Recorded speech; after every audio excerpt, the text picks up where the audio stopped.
लिए वृंदावन बिहारी लाल की जय। साधारण मनुष्य ऐसा समझता है कि बहुत पैसा मिले, संसार सुख अधिक मिले, वही प्रभु की कृपा का फल है। कथा हमने यहाँ पर छोड़ी थी, यहीं से शुरू कर रहे हैं। आप भाग्यशाली हैं कि आप घर बैठे श्री राम जी की कथा सुन रहे हैं कि बहुत पैसा मिले, संसार का सुख अधिक मिले, वही प्रभु की कृपा का फल है। अरे जिसको बहुत पैसा मिलता है वह भाग्यशाली नहीं। अति संपत्ति मनुष्य को परमात्मा बनाती है। संपत्ति जिसको अतिशय मिलती है उसमें विकार वासना बढ़ती है। लौकिक सुख मिले तो जीव ईश्वर से विमुख होता है। लौकिक सुख का प्रयत्न सफल ना हो तो मानना चाहिए कि ठाकुर जी ने विशिष्ट कृपा की है, विशेष कृपा की है। ग्रंथों में ऐसा वर्णन आता है कि परमात्मा जिस जीव पर अधिक कृपा करते हैं उसे संसार का सुख, लौकिक सुख अधिक नहीं देते।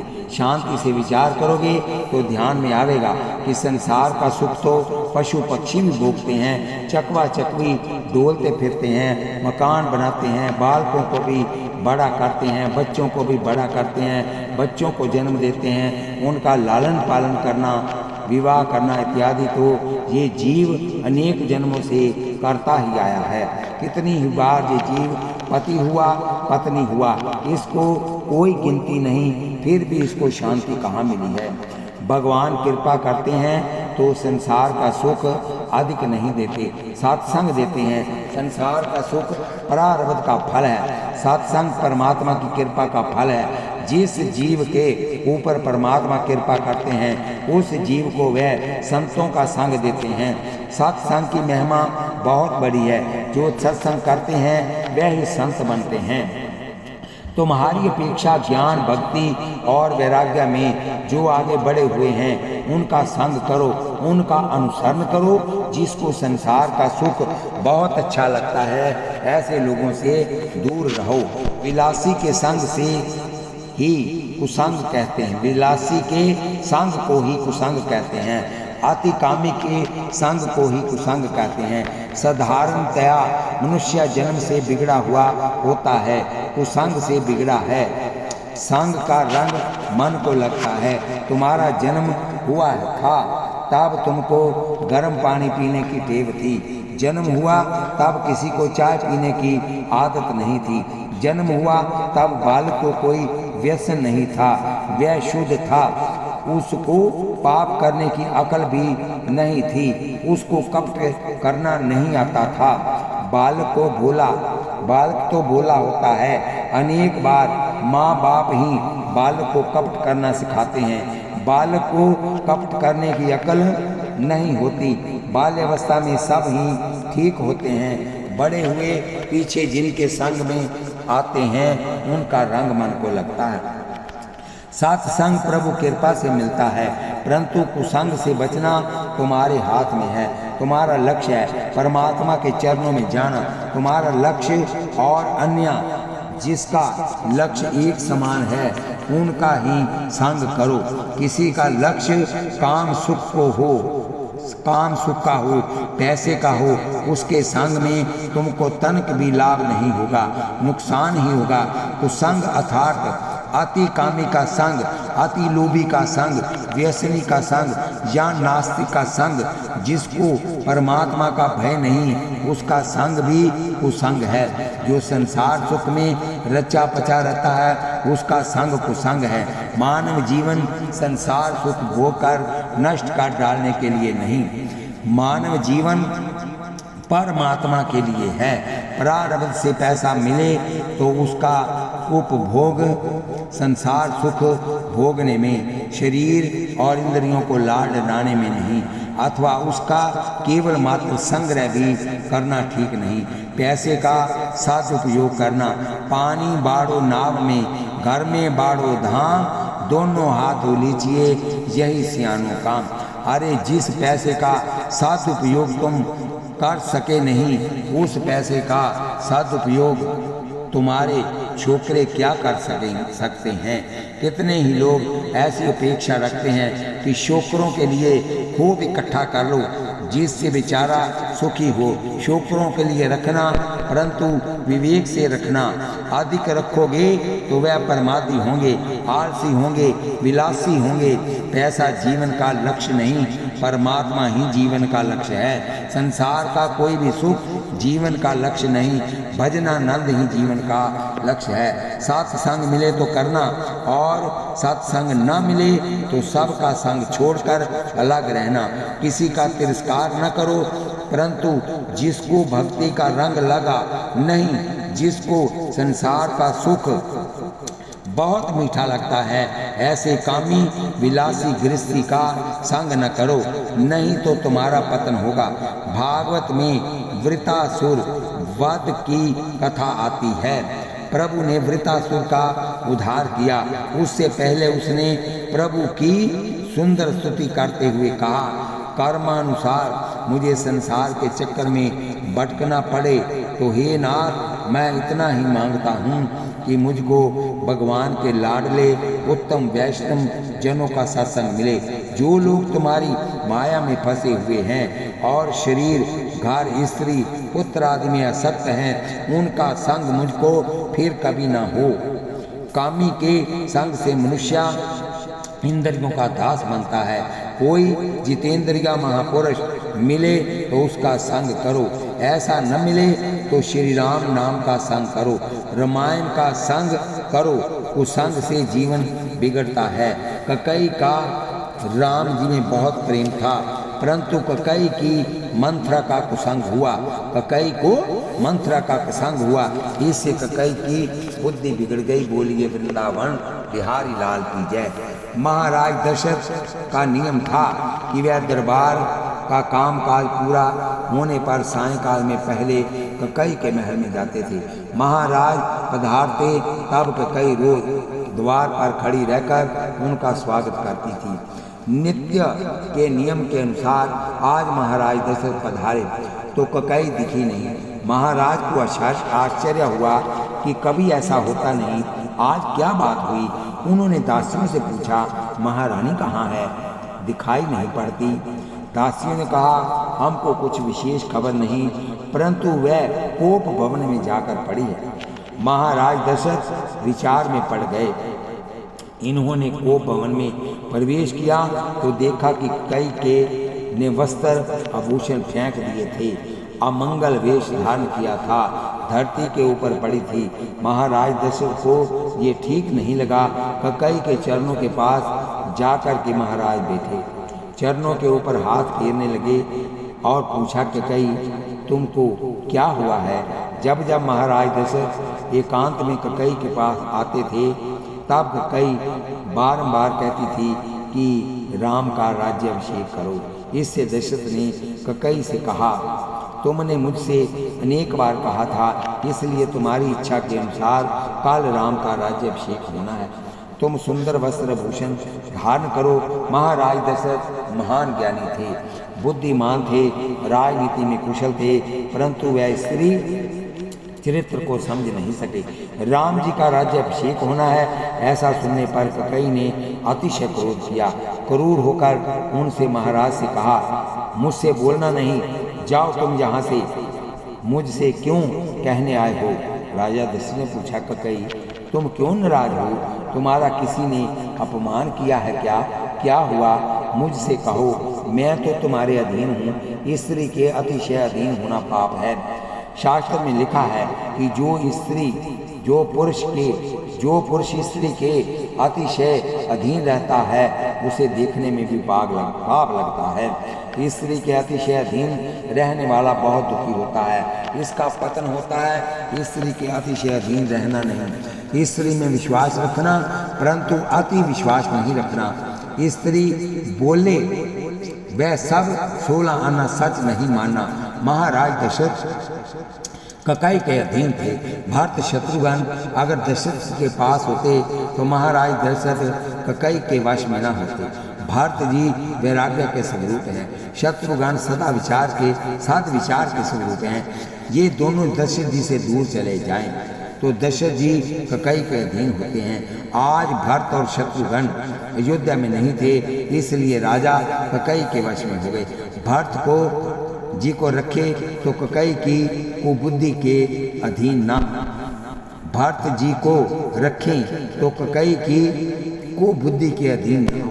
कौशल्या निष्काम बुद्धि है, सुमित्रा शुद्धा है, ककई कुबुद्धि है। महाराज दशरथ ककई को बारंबार मनाने लगे, अरे तुम क्यों नाराज हुई हो, बोलो तुम्हारी क्या इच्छा है। तुम्हारी इच्छा हो तो राजा को रंक बनाऊं, रंक को राजा बनाऊं। तुम्हारा किसी ने अपमान किया है क्या? क्या हो गया है? आज तो मैं तुमसे आनंद की वार्ता करने आया हूँ, एक बार तुम मेरी ओर देखो तो सही। महाराज दशरथ ककई को अनेक प्रकार से मनाने लगे, परंतु पहले ही इसे बहुत पाठ पढ़ाया हुआ था। मंथरा ने पक्की शिक्षा दी थी। ककई एक अक्षर बोलती नहीं थी,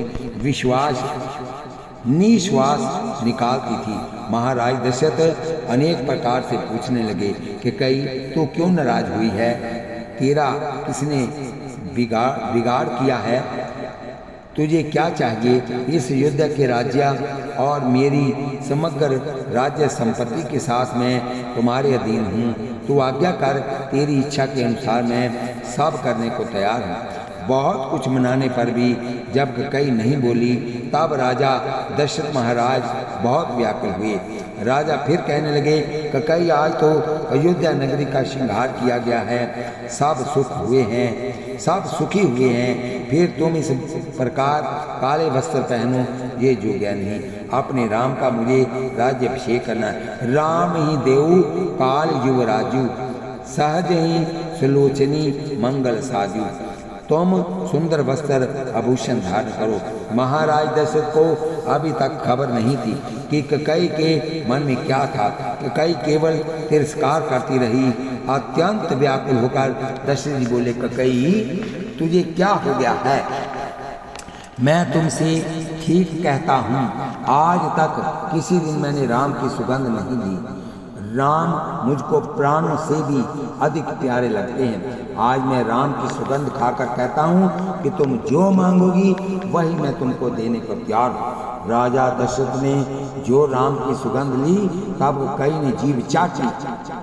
अब ये मेरे हाथ में आए, अब बंधन में आए, अब ये नहीं कर सकेंगे, कारण कि राम की सुगंध ले ली है। क्रूर ककई एकदम उठकर खड़ी हो गई और महाराज से कहने लगी, मांग क्या करते हो, मैं मांगूं वह मुझको दोगे? दशरथ महाराज ने कहा, ककई तुमको शंका क्यों हुई, तुम जो मांगोगी वही दूंगा। ककई ने कहा, मुझको शंका होती है कि मैं मांगूं वह आप दोगे या नहीं। राजा ने कहा, मैं रघुवंश का बालक हूँ, रघुकुल रीत सदा चली आई, प्राण जाए पर वचन न जाई। ये दूसरी कसम खाई राजा ने, मेरे प्राण जाए तो भले ही चले जाएं, परंतु मैंने तुमको जो वचन दिया है कि तुम जो मांगोगी वही दूंगा, उसके लिए ना नहीं करूंगा, मेरा वचन मिथ्या नहीं होगा। राजा दशरथ महाराज बोले थे, इन्होंने स्त्री में अतिशय विश्वास रखा, वह जानते नहीं थे कि कई क्या मांगेगी ककई। उन्होंने कहा, ककई तुम मांगोगी वही मैं तुमको दूंगा। आज मैंने राम की सुगंध ली है।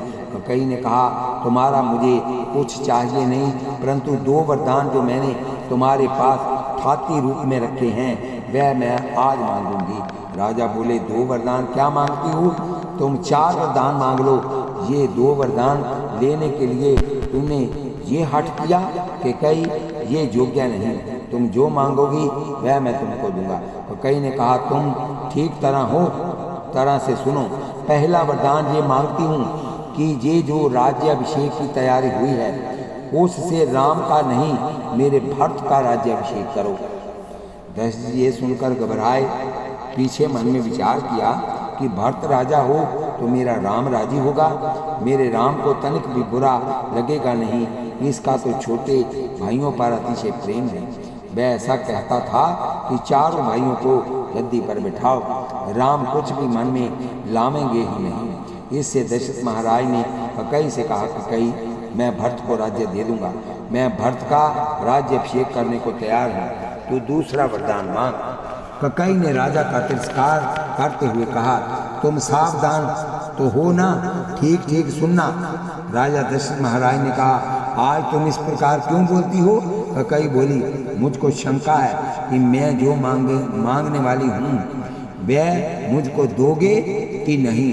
दशरथ ने कहा, तुम तनिक भी शंका रखना नहीं, मैं तुमको दूंगा। ककई ने मांगा, मेरी इच्छा है कि आने वाले कल सवेरे राम वलकल वस्त्र पहनकर 14 वर्ष के लिए वन में जाए। ये दूसरा वरदान मांगती हूँ। जैसे ही दूसरा वरदान मांगा कि दशरथ महाराज बहुत व्याकुल हो गए। मैं क्या सुन रहा हूँ? चेहरा एकदम फीका पड़ गया, निस्तेज हो गया। महाराज बहुत घबराए और ककई से कहने लगे कि मैंने राम से कहा है कि मैं तुम्हारा राज्य अभिषेक करूँगा और आप उसको वन में किस रीति से भेजूँ? ककई, ये दूसरा वरदान तुम छोड़ दो। मेरे राम ने तुम्हारा क्या बिगाड़ा है? भरत को राज्य देने को मैं तैयार हूँ, तुम राम को घर में रहने दो। ककई, मैं तुमसे सच कहता हूँ कि अब मैं बहुत जीऊँगा नहीं। राम वियोग में तुम मुझको मारो नहीं। जीवन मोर राम बिन नाही। राम मुझको प्राणों से भी अधिक प्यारे हैं। राम बहुत बोले हैं। राम ने तुम्हारा क्या बिगाड़ा है? तुम रोज राम की प्रशंसा करती थी, आज तुमको ये क्या हुआ? तुमसे सच कहता हूँ, राम की माँ कौशल्या मुझसे कुछ कहा नहीं।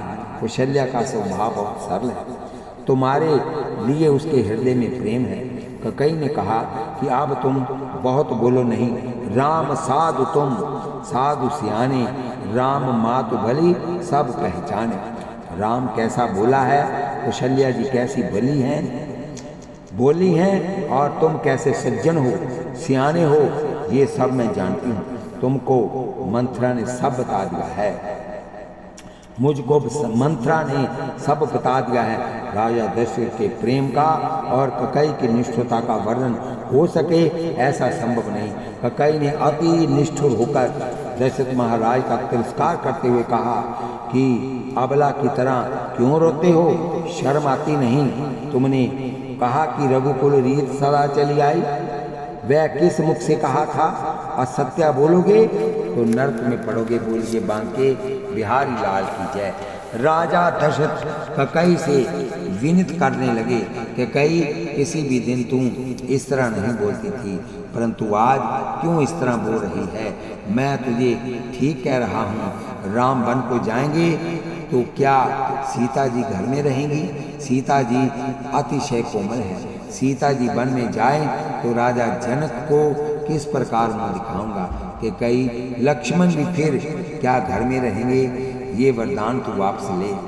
मेरे राम को राज्य का तनक भी लोभ नहीं। तूने मुझसे कहा था कि राम को गद्दी पर क्यों नहीं बैठाते। एक बार नहीं अनेक बार तुमने मुझसे ऐसा कहा था, इसलिए तो मैंने राम के राज्याभिषेक की तैयारी की, परंतु मुझको लगता है कि मैंने तुझसे पूछे बिना राज्याभिषेक की तैयारी की। ये मेरी भूल हुई। कि कई मेरी भूल हुई तो तू उसे क्षमा कर। ककई, राम को खबर पड़ेगी तो वह तुरंत वन में चले जाएंगे। वह बहुत सरल है, वह प्रसन्नता से वन में चला जाएगा। राम को तू पकड़ कर रख, वन में जाने मत दे। ककई, राम पर मेरा कैसा प्रेम है ये जानने के लिए कोई नाटक तो नहीं कर रही? तू मेरे साथ कोई परिहास तो नहीं कर रही?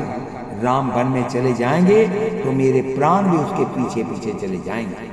भारत का राज्याभिषेक देखने के लिए तुम मुझे जीवित रख। ककई को महाराज दशरथ अनेक रीति से मनाने लगे, परंतु वह एक की दो हुई नहीं। वह कुछ भी सुनने को तैयार नहीं हुई, उल्टे अधिक क्रोध से कहने लगी, अब तुम्हारे इस कपट में मैं नहीं आने की। आज तक तो तुमने मुझे बहुत धोखा दिया, मुझे मंथरा ने सब कह दिया है। तुम क्या समझते हो? ककई कोई चना मुरमुरा खाने के लिए मांगने वाली थी? तुमको कुछ होश है कि नहीं? कल राम वन में ना गए तो मेरा मर निश्चित है।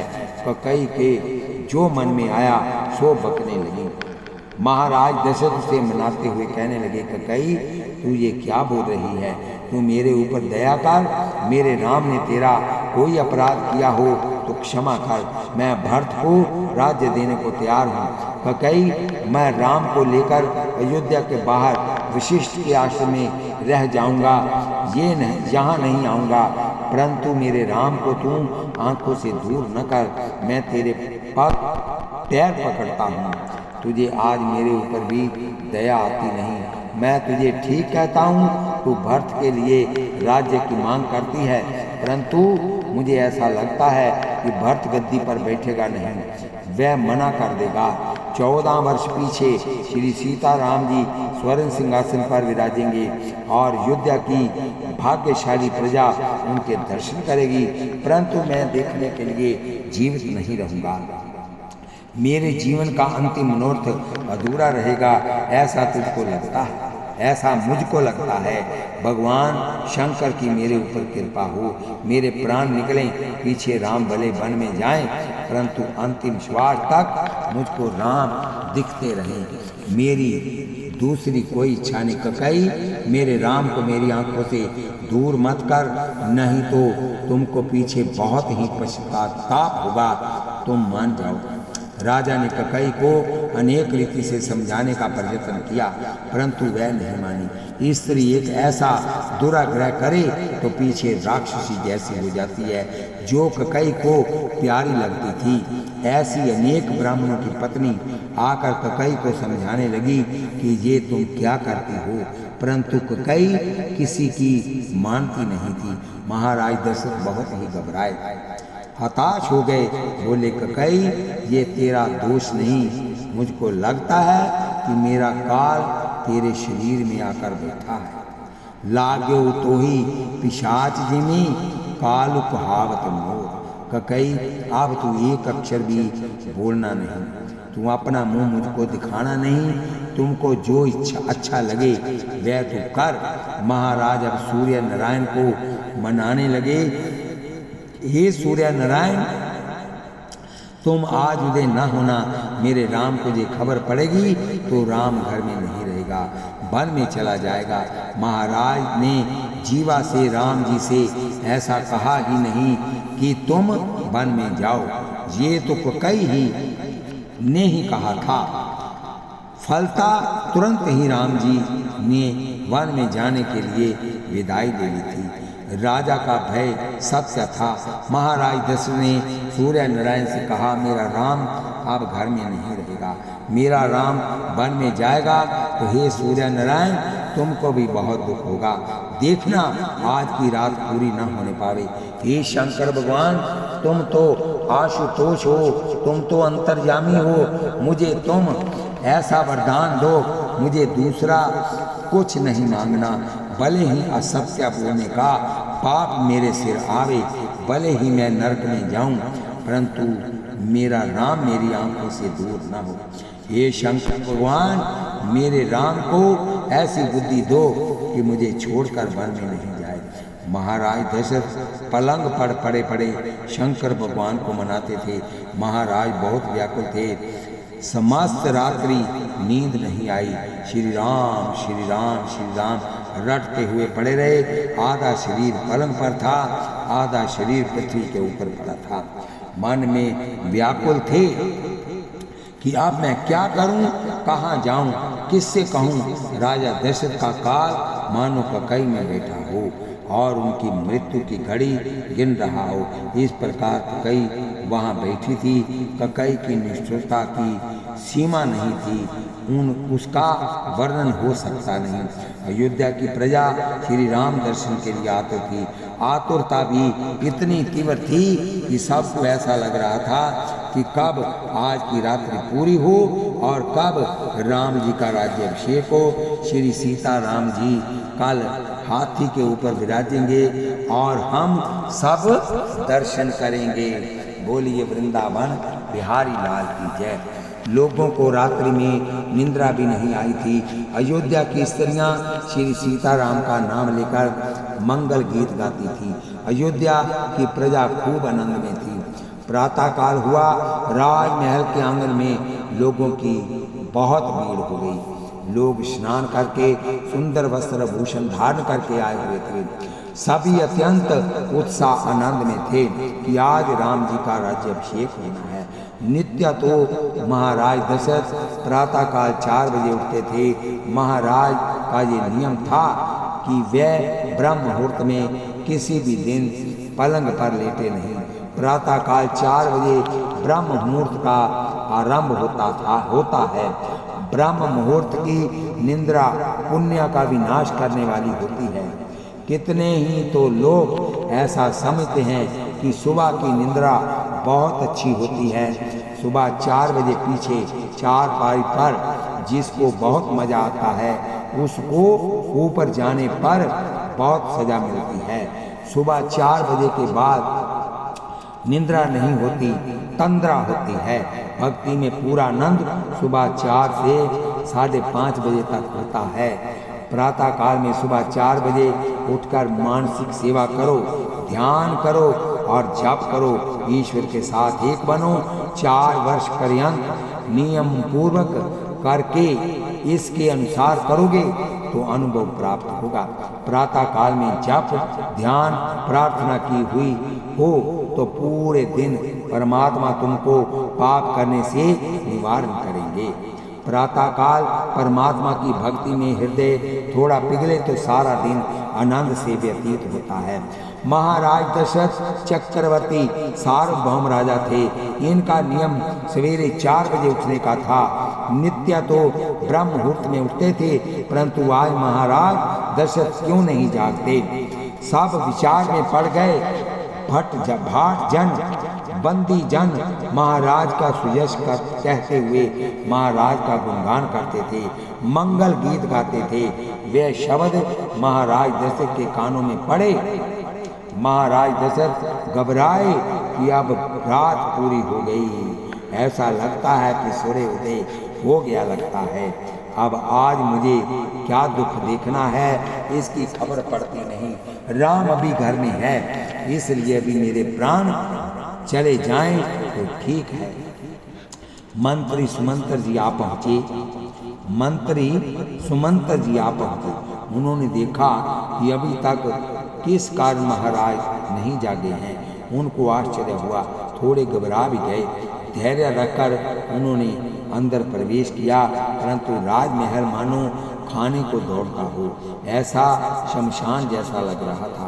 काले वस्त्र पहने ककई वहाँ बैठी थी। महाराज मूर्छा में थे। मंत्री जी ने रानी ककई से वंदन करके कहा, महाराज का शरीर तो ठीक है ना? महाराज को रात्रि निंद्रा तो आई थी ना? महारानी ककई ने कहा, मैं कुछ नहीं जानती, सारी रात मुझे भी नींद नहीं आई और इनको भी नहीं आई।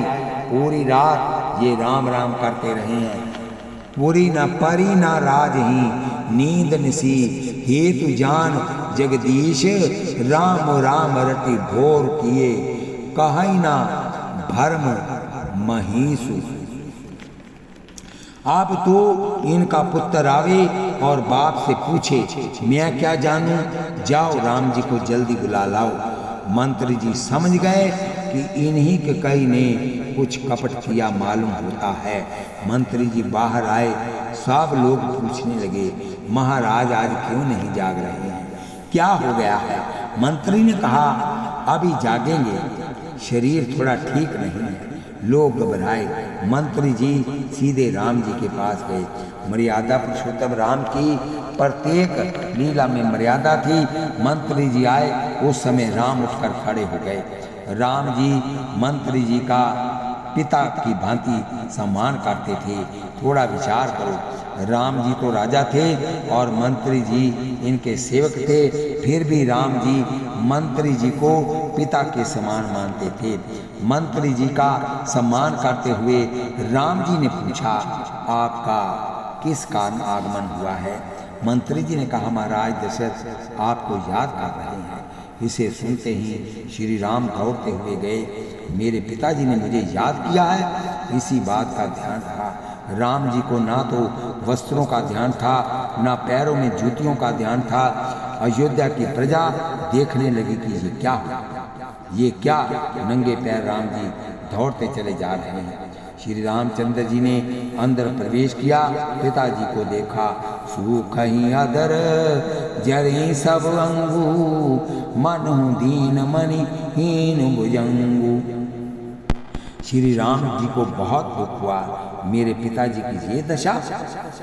रामचंद्र जी ने ककई माँ का वंदन किया और पूछा, माँ मेरे पिताजी को क्या हो गया है, इनको रात्रि निंद्रा आई थी या नहीं, आज ये क्यों उदास दिख पड़ते हैं, इनको क्या चिंता है, क्या दुख है, मुझे पिताजी की इच्छा आज्ञा बताओ, पिता की आज्ञा का पालन करें, वही पुत्र सत्पुत्र होता है। सुन जननी सोई सुत बड़ बागी, जो पितु मातु बचने अनुरागी, तने मातु पितु शोच निहारा, दुर्लभ जननी सकल संसारा। अपने पिता के लिए मैं प्राण भी दे सकता हूँ, आप तनिक भी संकोच मत रखो, मुझसे प्रकट कर दो। बोलिए वृंदावन बिहारी लाल की जय।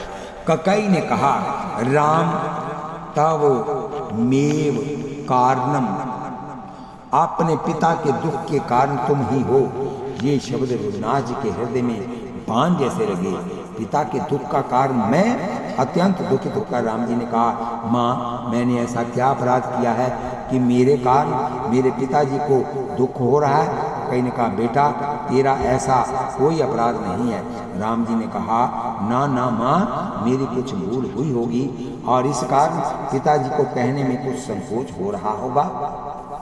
ककई ने कहा, ना बेटा तुमने कोई भूल नहीं की, बात ऐसी है कि इन्होंने मुझे 2 वरदान दिए थे, आज मुझे उन्हें मांग लेने की इच्छा हुई, इसलिए मांग लिए हैं।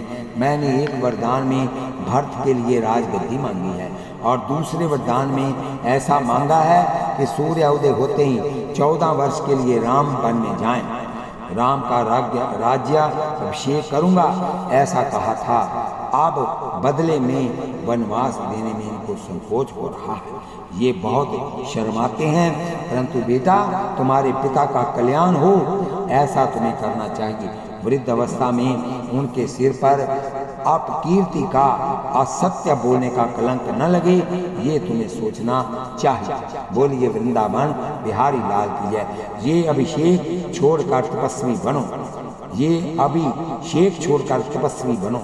रामचंद्र जी ने ककई को वंदन करके कहा, माँ मुझको तो ऐसा लगता है कि भरत जी की अपेक्षा तुम्हारा मेरे ऊपर विशेष प्रेम है, मेरे ऊपर इस विशेष प्रेम के कारण ही तुमने ऐसा वरदान मांगा है। अम्बे तब मही पक्षपाता, माँ तुम मेरा पक्षपात करती हो, मुझको ऋषि मुनियों का सत्संग मिले और इस रीति से मेरा कल्याण हो, इसलिए तुम मुझको वन में भेजती हो। माँ मेरा छोटा भाई भरत राजा होगा, ये सुनकर मुझको बहुत आनंद हुआ है। माँ अब मैं जल्दी वन में जाऊंगा, परंतु अम्ब एक दुख मोहि विशेषी, निपट विकल नर नायक देखी, थोरही बात पिति दुख भारी, होती प्रतीति न मोही महतारी। माँ मुझको दुख तो ये होता है कि ये एक छोटी सी साधारण बात है और पिताजी को इतना अधिक दुख क्यों हुआ है, इतनी छोटी बात के लिए पिताजी इतने अधिक व्याकुल हो गए। इसमें माँ मुझको ऐसा लगता है कि मुझसे कोई बड़ा अपराध हो गया है और इसी कारण पिताजी मुझसे कुछ कहते नहीं, मेरी माता मेरे साथ बात भी करते नहीं। ककई ने कहा, ना ना बेटा तेरे द्वारा कोई अपराध हुआ नहीं, तुम अपराध जोग नहीं ताता। बोलिए वृंदावन बिहारी लाल की जय। इस कथा को हम यहीं पर विश्राम लेते हैं। आप आशीर्वाद के रूप में इस कथा को सब्सक्राइब कीजिए, लाइक कीजिए, शेयर कीजिए, हमारा थोड़ा इसमें लाभ होता है। और कथा के रूप में आप राम जी की कथा सुन रहे हो, भगवान आपकी हर इच्छा पूर्ण करे और घर बैठे आप कथा सुन रहे हो, इसका बहुत आनंद आ रहा है। यह आपके द्वारा शेयर की हुई कथा यहाँ तक जाएगी, जो लोग सुनेंगे उसका आधा पुण्य आपको भी मिलेगा। एक हाथ में माला लो, कानों से कथा सुनो, जीवा से नाम जपो। आपका इसलिए हाथ कारवाल चित यारवाल बोलिए वृंदावन, बिहारी लाल की जय, बोलिए जुगल सरकार।